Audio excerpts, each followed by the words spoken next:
Hello, the students of class 11 physics. I, Abhay Kumar, going to start second chapter, which is units and measurement, and I am going to deal with part 1 of this chapter, and the topic is need for measurement and units of measurement. आज मैं दूसरा chapter 11 physics का start करने जा रहा हूँ, जिसका नाम है मात्रक एवं मापन। और इसका पहला टॉपिक मेजरमेंट की ज़रूरत, मापन की ज़रूरत और मापन का मात्रक, उसको लेकर मैं उपस्थित हूँ। Now first topic is need for measurement. Measurement की क्या ज़रूरत है, मापन की क्या ज़रूरत है।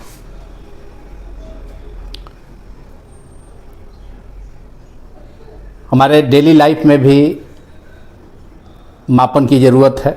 बाज़ार जाते हैं कुछ सामान खरीदने, तो वहाँ भी माप की ज़रूरत है। कोई चीज़ खरीदते हैं 1 केजी 2 केजी, वहाँ भी माप हुआ, या ग्राम में वो भी माप हुआ। कपड़े की दुकान में जाते हैं, वहाँ भी कपड़ा खरीदना है, वहाँ भी माप की ज़रूरत है, कपड़े की माप मीटर में। दूध खरीदने जाते हैं तो वहाँ भी 1 litre 1.5 litre 2 litre half litre, तो वहाँ भी दूध के आयतन की माप है। तो इस प्रकार हम देखते हैं कि माप की ज़रूरत हमारे डेली लाइफ में भी है।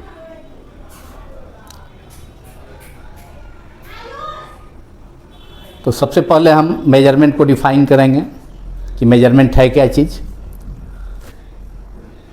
तो उसको मैंने लिखा भी है, measurement of a physical quantity means to compare it with a similar standard quantity. मतलब किसी फिजिकल क्वांटिटी, जिसको हिंदी में भौतिक राशि कहा जाता है, उसके मापन के लिए एक उसी ढंग का, एक उसी का सिमिलर नेचर का एक मानक राशि की ज़रूरत होती है, जिसको मात्रक भी कहा जाता है, जिसको हम बाद में सेकेंड पार्ट में उसको डिफाइन करेंगे मात्रक को। लेकिन यहाँ पर मेजरमेंट को डिफाइन किया गया है कि measurement of a physical quantity means to compare it with a similar standard quantity. मतलब मेजरमेंट का, मापन का यह अर्थ हुआ कि किसी फिजिकल क्वांटिटी को, जैसे मास है, लेंथ है, टाइम है, वॉल्यूम है, डेंसिटी है, तो ये सब physical quantities are the physical quantities. तो इसको हम एक उसी ढंग का सिमिलर, उसी ढंग का स्टैंडर्ड क्वांटिटी का मतलब मानक राशि से उसको हम कंपेयर करें। जैसे कि लंबाई को मेजर करना है तो उसका मानक राशि हो गया, मानक हो गया, स्टैंडर्ड हो गया मीटर। अब मीटर से हम कंपेयर करते हैं कि किसी चीज़ की लंबाई कितनी गुनी है, कितना टाइम्स है। जैसे हम कहें कि अगर किसी बेंच की लंबाई, बेंच का जो लेंथ है वह 2 मीटर है, तो इसका मतलब है कि लंबाई का जो स्टैंडर्ड है, जिसका हम यूज कर रहे हैं, उपयोग कर रहे हैं, मीटर, उससे बेंच की लंबाई जो है 2 टाइम्स है, दुगना है। तो इसी को हम मेजरमेंट कहते हैं। किसी भी फिजिकल क्वांटिटी को उसी के समान एक मानक राशि, स्टैंडर्ड क्वांटिटी के साथ कंपेयर करने को हम मेजरमेंट कहते हैं, मापन कहते हैं। और हम बताए ही इसके पहले स्टार्टिंग में ही एग्जाम्पल की मापन की तो ज़रूरत हर जगह है, हर फील्ड में है, चाहे कॉमर्स का क्षेत्र हो, इंडस्ट्री का क्षेत्र हो, कहीं भी, हर जगह। बिजली का हम उपयोग करते हैं, इसकी भी माप करनी ज़रूरी है कि कितना हम खर्च करते हैं। ऐसा तो नहीं है कि जितना हम खर्च कर दें और उसका कोई जो है उसका कोई हिसाब किताब ना हो, कोई लेखा जोखा ना हो, तो इसका भी लेखा जोखा होता है यूनिट के रूप में। बिजली खर्च करते हैं हम, वह यूनिट के रूप में होता है, जिसका हम पेमेंट करते हैं जा कर के। तो बिजली का भी हिसाब है, तो हर चीज़ का हिसाब है। किसी भी इंडस्ट्री से लेके कॉमर्स तक अपने डेली लाइफ में बिना मेजरमेंट का संभव नहीं है कि हम किसी चीज़ को कर लें, क्योंकि वह मीनिंगलेस हो जाएगा। अब है कि मेजरमेंट जो है फिजिक्स में ज़रूरत क्यों है, तो ज़रूरत के बारे में हमने बतलाया एग्जाम्पल दे करके। अब फिजिक्स जो है आप जानते हैं, पहले चैप्टर में हमने बतलाया कि that branch of science which deals with nature and natural phenomena. Physics science का वह ब्रांच है जो कि नेचर और नेचर में जो घटनाएं होती हैं, प्राकृतिक घटनाएं, उसका स्टडी करता है। और इससे रिजल्टेड होता है, इससे क्या रिजल्ट मिलता है? इससे रिजल्ट मिलता है different laws of nature, different laws we obtain from the explanation of natural phenomena are called laws of nature. Laws of nature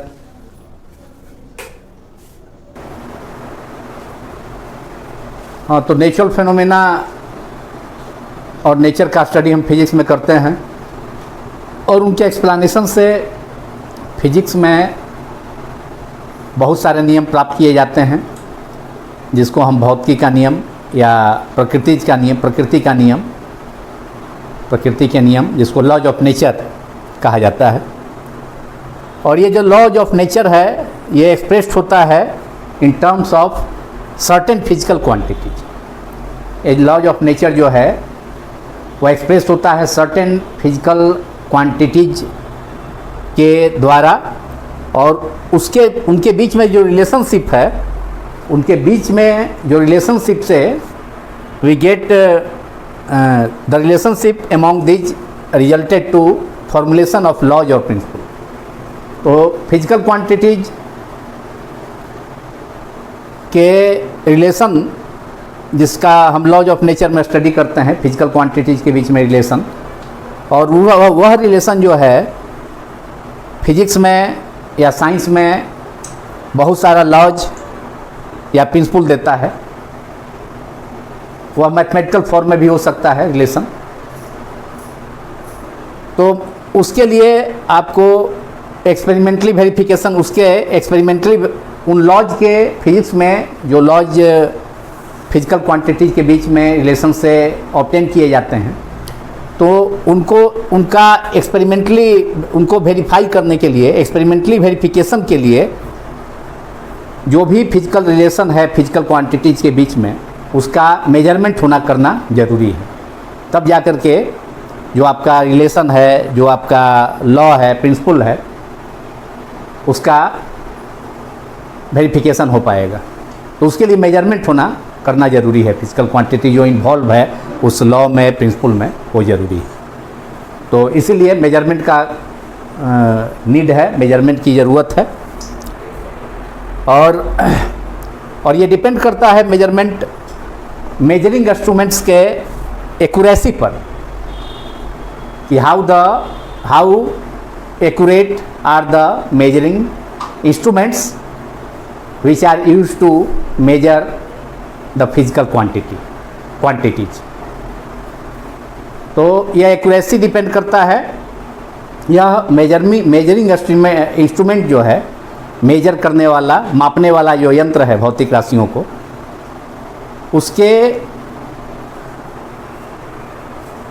उसके एक्यूरेसी पर डिपेंड करता है, उसकी यथार्थता पर डिपेंड करता है। कितना ज़्यादा एक्यूरेट है वो इंस्ट्रूमेंट, उतना ज़्यादा मेजरमेंट जो होगा वह सही होगा। तो यही मेजरमेंट का ज़रूरत है। बिना मेजरमेंट के प्रैक्टिकल लाइफ में हम कुछ नहीं कर सकते हैं। और केल्विन साहब ने भी एक बार कहा था, इसके बारे में कोट किया था कि जिस चीज़ को आप बोलते हैं उसको मेजर कर सकते हैं, और यदि नंबर के रूप में उसको व्यक्त करते हैं तब तो आप कुछ जानते हैं।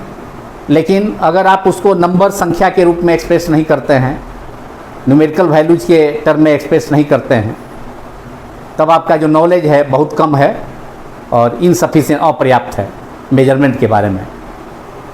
तो लॉर्ड केल्विन साहब का ये मेजरमेंट के बारे में एक कोट था, ओपिनियन था, जिसको मैं लिख भी रहा हूँ।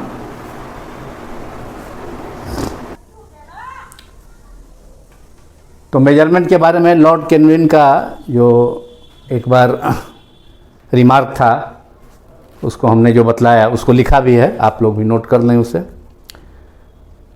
Lord kelvin once remarked about the measurement as when you can measure what you are speaking about and express it in numbers, you know something about it, but when you cannot express it in numbers, your knowledge is of a meager and unsatisfactory kind.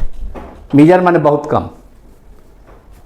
तो Lord kelvin ने एक बार कहा measurement के बारे में कि जो आप बोलते हैं उसको आप, जिसके बारे में आप बोलते हैं उसको आप मेजर कर सकते हैं, और उसको अगर नंबर के रूप में एक्सप्रेस करते हैं, संख्या के रूप में, तब तो उसके बारे में आप कुछ जानते हैं।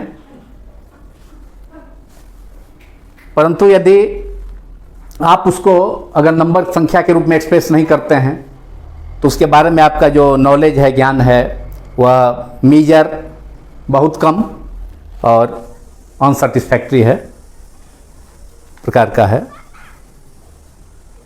तो ये लॉर्ड केल्विन का मेजरमेंट के बारे में एक बार अपना ओपिनियन था, इसके बारे में बतलाया। और नीड फॉर मेजरमेंट समाप्त करने के पहले मेजरमेंट के इम्पोर्टेंस पर को इम्फेसाइज, उसको जोर देने के लिए मैं एक और एग्जाम्पल देता हूँ कि कोई मोटर फैक्ट्री है, कार फैक्ट्री है, मोटर कार फैक्ट्री, जो मेन उसका यूनिट जगह होता है जहाँ से मोटर कार, वह जो है मोटर कार वहाँ से निकल करके वहाँ से मैन्युफैक्चर होके कम्प्लीटली, तो वह एक सेंटर होता है उसका। लेकिन उसका डिफरेंट पार्ट्स जो है अलग अलग जगहों पर बनते हैं, और अगर मेजरमेंट सबका नहीं रहता किस पार्ट का क्या साइज है, तो सबको असम्बल करके एक जगह मिला करके उस, अगर प्रोसेसिंग जहाँ यूनिट है जहाँ वो कंप्लीट तैयार होता है, तो वो सब पार्ट्स डिफरेंट जगह से आकर एक जगह तैयार किए जाते हैं, एक जगह सबको सेट करके तब कार जो है एक यूनिट के रूप में हो जाता है। अगर उसका साइज नहीं रहता, सबका साइज माने किस साइज का, डिफरेंट पार्ट्स है डिफरेंट साइज का है, तो उसका मेजरमेंट अगर नहीं रहता, बिना मेजरमेंट किए हुए, तब तो कार को एक यूनिट के रूप में खड़ा करना मुश्किल था। तो मेजरमेंट जो है काफ़ी ज़रूरी है हर फील्ड में, इसको हमने देखा ये सेकेंड एग्जाम्पल से भी। तो इस प्रकार मेजरमेंट का नीड के बारे में हम लोगों ने पढ़ा। अब यूनिट्स ऑफ मेजरमेंट के बारे में हम पढ़ेंगे, लेकिन उसके पहले फिजिकल क्वांटिटीज के बारे में हम जानना चाहेंगे। और फिजिकल क्वांटिटी का ही, चूँकि फिजिकल क्वांटिटीज का ही यूनिट्स होता है, तो फिजिकल क्वांटिटी को भी हम डिफाइन करते हैं, और उसका दो टाइप होता है, fundamental quantities and derived quantities. और फंडामेंटल क्वांटिटीज का जो यूनिट होता है उसको फंडामेंटल यूनिट कहते हैं, और डिराइव्ड क्वांटिटीज का जो यूनिट होता है उसको डिराइव्ड क्वांटिटी कहा जाता है।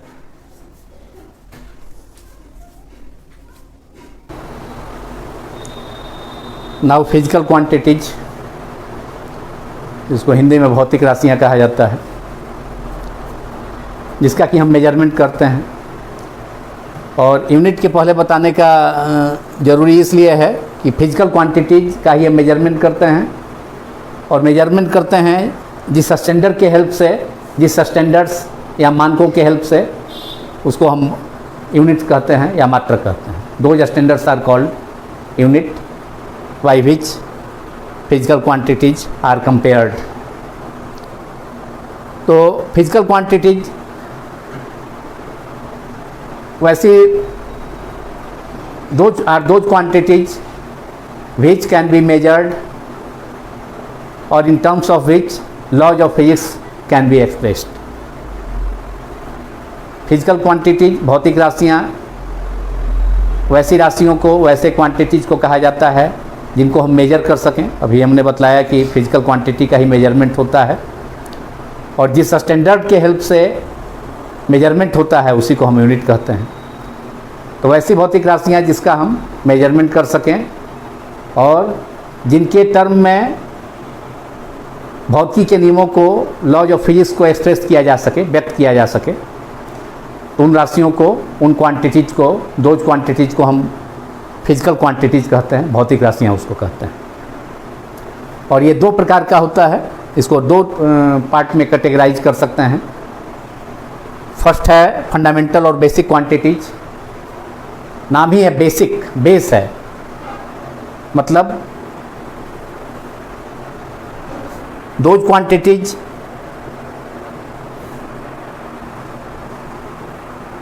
which are independent or cannot be derived from other quantities are called fundamental और basic quantities। मतलब वैसा क्वांटिटीज, वैसी राशियाँ जो स्वतंत्र होती हैं, जो किसी दूसरे पर निर्भर नहीं करती हैं या किसी दूसरे क्वांटिटीज से उसको ऑब्टेन नहीं किया जा सकता है, उसको हम फंडामेंटल और बेसिक क्वांटिटीज करते हैं। अब डिपेंड नहीं करता है, इसके लिए एक हम एग्जाम्पल देते हैं। अगर किसी रूम में दो रॉड लेकर के, दो छड़ ले लेते हैं, मान लीजिए आयरन रॉड ही है, और उसका मास और लेंथ को हम मेजर कर लेते हैं और उसको छोड़ दें उस रूम में, जो है उसको बंद करके 2-3 महीने के लिए, उसके बाद फिर मेजर करेंगे तो उसका मास वही होगा और लेंथ भी वही आएगा जो कि 3 महीना पहले मेजर किए, 3 मंथ पहले मेजर किए थे, 3 महीने पहले जो मेजर किए थे, दोनों रॉड का मास और लेंथ उतना ही आएगा। मतलब टाइम बढ़ने के साथ, टाइम के साथ, समय के साथ उसके मास और लेंथ में कोई परिवर्तन नहीं होता है। तो इसलिए ये जस्टिफाइड हो गया, क्लियर हो गया कि फंडामेंटल क्वांटिटी जो है वो इंडिपेंडेंट होता है, वह एक किसी दूसरे पर डिपेंड नहीं करता है। तो फर्स्ट कैटेगरी हो गया फिजिकल क्वांटिटीज़ का, फंडामेंटल क्वांटिटीज। और सेकेंड इसका कैटेगरी है डिराइव क्वांटिटीज। और फंडामेंटल क्वांटिटी का एग्जांपल में mass, length, time, etc. There are limited fundamental quantity. In present time, there are only 7 fundamental quantities. Besides mass, length, and time, there are 4 also. There are 4 quantities which can be included as the fundamental quantities, and the remaining 4 are temperature, electric current, amount of a substance and luminous intensity. तो यहाँ हमने 3 example लिखा है। मास, जिसको द्रव्यमान कहा जाता है हिंदी में, लेंथ, लंबाई या दूरी, और टाइम। इसके अलावा 4 और क्वांटिटी है जिसको कि हम फंडामेंटल क्वांटिटीज कह सकते हैं। उसको एसआई सिस्टम में यूज किया जाता है। 1960 में उसको अप्रूवल मिला और आज तक वही 7 फंडामेंटल क्वांटिटीज है। तो इसके अलावा इलेक्ट्रिक करंट है जिसको विद्युत धारा हिंदी में कहा जाता है। टेम्परेचर, ताप, पदार्थ की मात्रा जिसका यूनिट मोल होता है, उसको हम सिस्टम ऑफ यूनिट्स में बताएंगे भी। और उसके बाद ल्यूमिनस इंटेंसिटी, जो लाइट के मैग्नीट्यूड को किसी ल्यूमिनस बॉडी से, प्रकाशीय वस्तु से लाइट जो निकलता है उसके पर सेकेंड कितना लाइट पर यूनिट एरिया से उसके निकलता है ल्यूमिनस बॉडी के, तो उसको हम ल्यूमिनस इंटेंसिटी कहा जाता है। तो ये 7 फिजिकल क्वांटिटी फंडामेंटल क्वांटिटी है। और बाकी को, इसको छोड़ करके, 7 को छोड़ करके जितने भी अदर फिजिकल क्वांटिटीज हैं वे सब डिपेंड करते हैं फंडामेंटल क्वांटिटीज पर, या फंडामेंटल क्वांटिटीज से ही डिराइव किए जाते हैं। तो उसको हम कहेंगे डिराइव क्वांटिटीज। तो डिराइव क्वांटिटीज हो गया व्युत्पन्न राशियाँ, व्युत्पन्न जो कि दूसरे से व्युत्पन्न के मीन्स अंग्रेजी में इसको कहते हैं डिराइव। और हिंदी में व्युत्पन्न। डिराइव का मतलब जो दूसरे से डिराइव किया हुआ हो, दूसरे पर डिपेंड करे। तो दो क्वांटिटीज भी depend on the fundamental quantities are called derive quantities.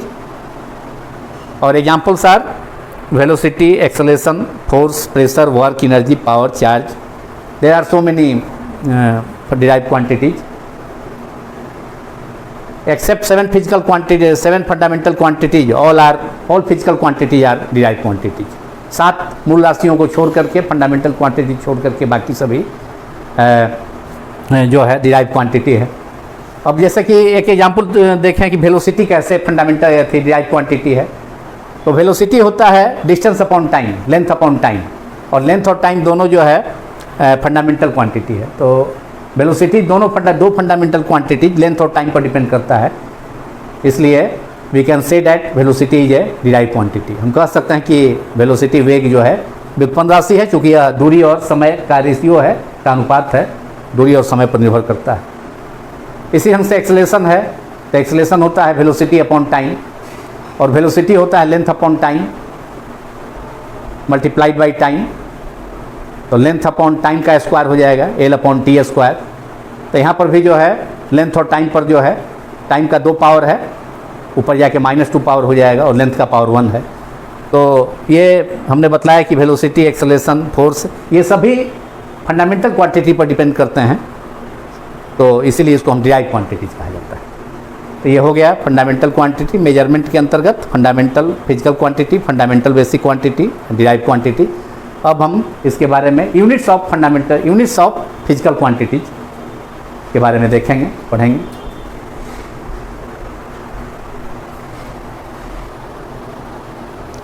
Now units of measurement, माप की पद्धतियाँ, माप के मात्रक। यूनिट्स मात्रक हो गया, मेजरमेंट माप हो गया हिंदी में। सबसे पहले शुरुआत में ही हमने बतलाया कि मेजरमेंट जो है किसी फिजिकल क्वांटिटी का उसी के सिमिलर क्वांटिटी से, उसी के सिमिलर मानक से जो है उसका कंपैरिजन है, माने उसी के जैसा मानक से कंपैरिजन है किसी फिजिकल क्वांटिटी का, उसको मेजरमेंट कहा जाता है। और जिस स्टैंडर्ड से कंपैरिजन किया जाता है उस फिजिकल क्वांटिटी का, उसको, उस स्टैंडर्ड को हम यूनिट कहते हैं। So the definition of a unit is the standard used to measure a physical quantity is called unit. This is the definition of unit.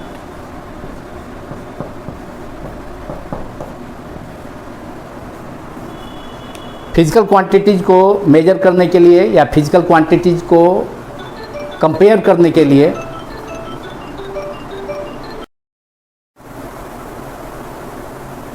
Physical quantities को, किसी फिजिकल क्वांटिटी को मेजर करने के लिए, मापने के लिए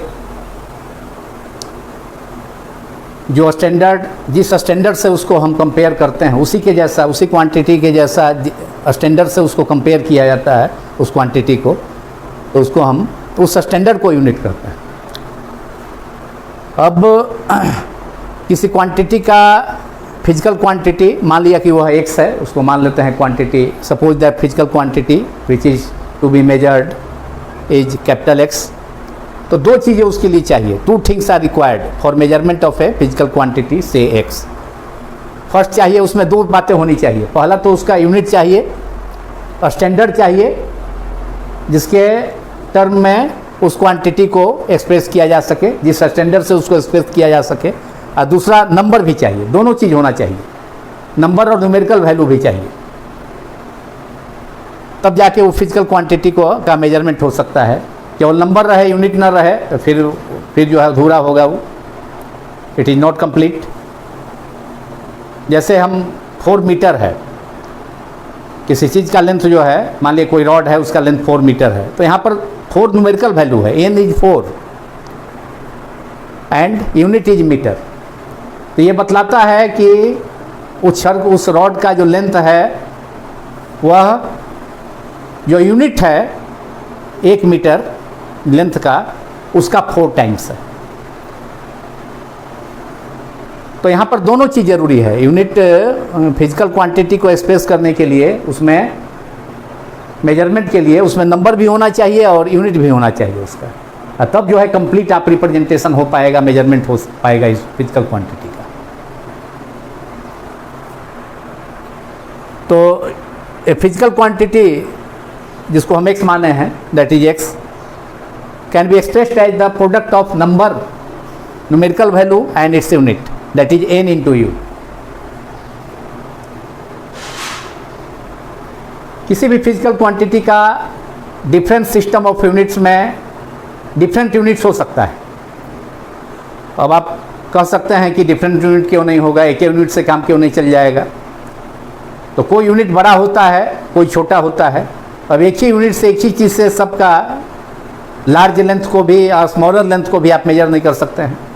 जैसे स्मॉलर लेंथ है एटम का साइज है, तो उसको हम एंगस्ट्रम में एक्सप्रेस करते हैं। एक angstrom 10⁻⁻10 metre which is the size of an atom. और मीटर जो लेंथ हो गया वो बड़ा हो गया, किलोमीटर है तो उससे भी बड़ा है, सेंटीमीटर है तो मीटर से छोटा है, सेंटीमीटर से छोटा मिलीमीटर है। तो एक ही चीज़ को, एक ही क्वांटिटी को एक्सप्रेस करने के लिए उसका डिफरेंट मात्रा में यूनिट्स हो सकता है, जिससे कि स्मॉलेस्ट से लेकर लार्जेस्ट वैल्यू को एक्सप्रेस किया जा सके। यही कारण है कि एक फिजिकल क्वांटिटी का अनेक यूनिट हो सकता है। This is the reason for different units of the same physical quantity. तो अगर हम दो यूनिट में, दो सिस्टम्स में दो डिफरेंट यूनिट्स जो है ले लेते हैं, एक सिस्टम में U1 है यूनिट और दूसरे सिस्टम में U2 है, और न्यूमेरिकल वैल्यू उसका एक सिस्टम में N1 है उस क्वांटिटी का, और दूसरे सिस्टम में जो है N2 है। किसी फिजिकल क्वांटिटी का न्यूमेरिकल वैल्यू जिस सिस्टम में N1 है उसमें यूनिट U1 है, और जिस सिस्टम में न्यूमेरिकल वैल्यू N2 है उस क्वांटिटी का, किसी फिजिकल क्वांटिटी का, उसमें यूनिट U2 है। तो आपने देखा कि physical quantity x equal to number into unit n into u, तो वही फिजिकल क्वांटिटी होगा। आप लिख सकते हैं x equal to N1 U1।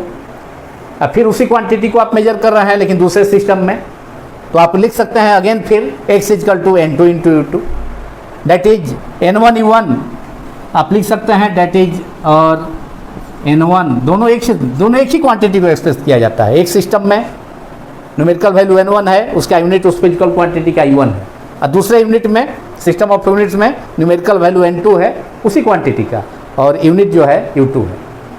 तो फिजिकल क्वांटिटी को एक्सप्रेस करने के लिए मेजरमेंट में दोनों चीज़ का होना चाहिए। एक्सप्रेस करने के लिए नंबर भी चाहिए, यूनिट भी चाहिए। तो उसी फिजिकल क्वांटिटी को एक सिस्टम में हम लिख सकते हैं N1 इंटू U1, और फिर उसी को x equal to N2 into U2। तो इसका मतलब है कि N1 U1 दोनों सेम क्वांटिटी को है, इसलिए N1 आप लिख सकते हैं N1 U1 equal to N2 U2, N2 U2। That means n into u जो प्रोडक्ट हो गया एक सिस्टम में न्यूमेरिकल वैल्यू फिजिकल क्वांटिटी का, उसका यूनिट का प्रोडक्ट है, और वह जो है दूसरे सिस्टम में न्यूमेरिकल वैल्यू उसी क्वांटिटी का और उसके यूनिट के प्रोडक्ट के इक्वल है। इसका मतलब है कि न्यूमेरिकल वैल्यू किसी फिजिकल क्वांटिटी का किसी सिस्टम में न्यूमेरिकल वैल्यू n, संख्यात्मक मान n है, और उसका यूनिट u है, दोनों का जो गुणन है, प्रोडक्ट है, वो कांस्टेंट है। इसका मतलब है कि n और u का प्रोडक्ट कांस्टेंट हो गया। n इज, यहाँ कांस्टेंट k लिख सकते हैं, तो इसलिए n directly proportional, n inversely proportional to 1/u। n और u का प्रोडक्ट कांस्टेंट है, इसका मतलब n जो है आप लिख सकते हैं वेरीज एज, इसको k मान लेते हैं, n into u equal to k, therefore k is constant, तो n inversely proportional to 1/u। मतलब न्यूमेरिकल वैल्यू जो फिजिकल क्वांटिटी का होगा वह उसके यूनिट का इन्वर्सली प्रोपोर्शनल होगा। मतलब यूनिट अगर बड़ा होगा तो उसका न्यूमेरिकल वैल्यू कम होगा, और यूनिट अगर छोटा है तो उसका न्यूमेरिकल वैल्यू ज़्यादा हो जाएगा। जैसे कि हम देखते हैं 4 मीटर, मीटर जो है बड़ा यूनिट है लेंथ का, तो मीटर जो यूनिट माने न्यूमेरिकल वैल्यू 4 कम है, यूनिट बड़ा है, यूनिट बड़ा है क्योंकि मीटर बड़ा है तो न्यूमेरिकल वैल्यू 4 है। उसी को सेंटीमीटर में एक्सप्रेस करें तो 4 metre equal to 400 centimetre, 1 metre equal to 100 centimetre, तो 4 मीटर इज 400 सेंटीमीटर। तो सेंटीमीटर लेंथ का छोटा यूनिट हो गया, तो यूनिट छोटा हो गया, यूनिट छोटा हो गया, u is smaller than n भी लार्जर, तो न्यूमेरिकल वैल्यू 400 हो गया, 400 हो गया। इस प्रकार देख रहे हैं कि नंबर ऑफ न्यूमेरिकल वैल्यू जो है वह यूनिट के इन्वर्सली प्रोपोर्शनल। तो ये चीज़ क्लियर हो गया। अब इसका लास्ट करने के पहले इसमें यूनिट्स का टाइप, जैसे कि फंडामेंटल यूनिट्स क्वांटिटी का जो यूनिट होगा वो फंडामेंटल यूनिट होगा, फंडामेंटल क्वांटिटीज़ का जो यूनिट होगा उसको फंडामेंटल यूनिट करेंगे, और डिराइव क्वांटिटी का जो यूनिट होगा उसको हम डिराइव यूनिट कहेंगे, तो उसको भी हम लिख देते हैं। और स्टैंडर्ड यूनिट के लिए क्या विशेषता होना चाहिए उसको भी 3-4 पॉइंट है, उसको भी करें, ये टॉपिक समाप्त हो जाएगा।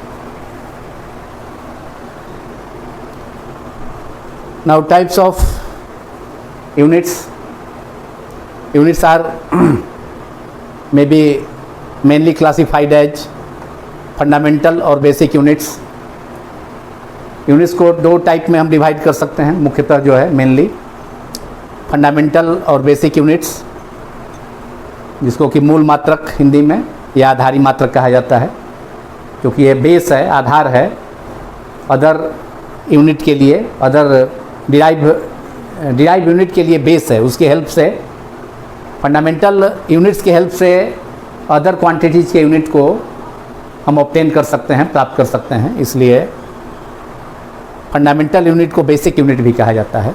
और फंडामेंटल क्वांटिटीज़ का जो यूनिट होगा, mass, length, time, ETC are fundamental quantities. There are total 7 fundamental quantities in present time. 7 मूल मात्रक हैं और मूल मात्रक हैं, तो जो मूल राशियों का जो मात्रक होगा, 7 मूल राशियाँ और 7 मूल मात्रक, तो मूल राशियों का जो मात्रक होगा फंडामेंटल क्वांटिटीज, मास, लेंथ, टाइम, ये सब का जो मात्रक होगा उसको हम फंडामेंटल यूनिट्स कहते हैं, जिसको बेसिक यूनिट भी कहा जाता है। और फंडामेंटल यूनिट्स जो होता है वो इंडिपेंडेंट होता है, मतलब किसी दूसरे पर डिपेंड नहीं करता है या किसी दूसरे यूनिट से या क्वांटिटी से उसको ऑब्टेन नहीं किया जा सकता, इसलिए fundamental units are independent. Since fundamental quantities are also independent, so their units are also independent. And second type is derived units, जिसको हिंदी में व्युत्पन्न मात्रक कहा जाता है। तो वैसे मात्रक जो कि मूल मात्रकों पर निर्भर करते हैं, those units which depend on fundamental units or which are derived from the fundamental units are called derived units. तो डिराइव क्वांटिटीज़ का जो यूनिट्स होगा, डिराइव क्वांटिटी जैसे व्युत्पन्न राशियाँ, जिसको जैसे कि वेलोसिटी है, एक्सेलेरेशन है, फोर्स है, वर्क है, एनर्जी है, पावर है, linear momentum, angular momentum, these are the derive units. Except 7 fundamental quantities और 7 फंडामेंटल यूनिट्स, 7 को छोड़ करके, मूल राशियों को छोड़ करके या 7 मूल मात्रकों को छोड़कर, रिमेनिंग अदर क्वांटिटीज और other units are derive units. ये आपका हो गया डिराइव यूनिट। अब कैरेक्टरिस्टिक्स ऑफ यूनिट्स जो है देखेंगे, मैं ये सब कहना पड़ा। नाउ द कैरेक्टरिस्टिक्स एंड और properties of a standard unit. Standard unit जो हम लोग चूज करते हैं मेजरमेंट के लिए फिजिकल क्वांटिटीज़ का, उसका क्या गुण होना चाहिए, क्या लक्षण होना चाहिए, विशेषता होना चाहिए, कैरेक्टरिस्टिक या प्रॉपर्टी। तो first of all there are so many characteristics, out of them some characteristics are mentioned here. First है, it must be well defined, जो स्टैंडर्ड है उसको ठीक ढंग से डिफाइन होना चाहिए। सेकेंड है, it must be invariable. Invariable का मतलब चेंज होने वाला नहीं होना, चेंज नहीं होना चाहिए इसको। स्टैंडर्ड को मान लीजिए कि समर है, टेम्परेचर ज़्यादा है, अब आयरन को ले लेते हैं लेंथ के लिए, आयरन रॉड को जो है उसका स्टैंडर्ड के रूप में यूज करते हैं लेंथ के, आयरन के रॉड को, तो गर्मी के दिन में उसका लेंथ बढ़ जाएगा, जाड़े में जो है विंटर में कांटेक्ट हो जाएगा, तो वैसा जो है स्टैंडर्ड यूनिट लेना जो है उचित नहीं है। तो इट मस्ट बी इनवेरिएबल, मतलब टेम्परेचर सीजन के साथ, टेम्परेचर के साथ ऐसा यूनिट होना चाहिए स्टैंडर्ड यूनिट जो समय के साथ और सीजन के साथ temperature, all the condition, humidity, ये सब के साथ चेंज ना करे। So it must be, standard unit must be invariable. Third में है, it should be accessible. Accessible means easily available, ऐसा होना चाहिए स्टैंडर्ड यूनिट जो कि हर जगह इजीली अवेलेबल हो। तीसरा कैरेक्टरिस्टिक हो गया प्रॉपर्टी। फोर्थ जो है, इट इज और important one, it should not change with time, temperature and pressure ETC। अभी हमने कहा भी कि इट मस्ट बी इनवेरिएबल। तो यहाँ पर भी अलग से condition, it should not change with time, temperature and pressure ETC। Temperature time के साथ चेंज न करे, टेम्परेचर के साथ, ताप के साथ या प्रेशर दाब के साथ भी कोई परिवर्तन स्टैंडर्ड यूनिट में नहीं होना चाहिए। And finally 5.5 is it should be easily reproducible. इसको फिर से प्रोड्यूस किया जा सके, वैसा स्टैंडर्ड यूनिट चाहिए जो कि फिर से प्रोड्यूस किया जा सके। मान लिया कि स्टैंडर्ड यूनिट लॉस्ट हो गया, किसी कारणवश कहीं लॉस्ट हो गया, खो गया, तो फिर से उसी स्टैंडर्ड यूनिट को हम जो है, अगर रिप्रोड्यूसिबल रहेगा तब उसी स्टैंडर्ड यूनिट को फिर से हम लागू ऐसे चालू कर सकते हैं उसको। तो इसलिए standard units can should be easily reproducible, इसको आसानी से रिप्रोड्यूसिबल होना चाहिए। That's all, thank you.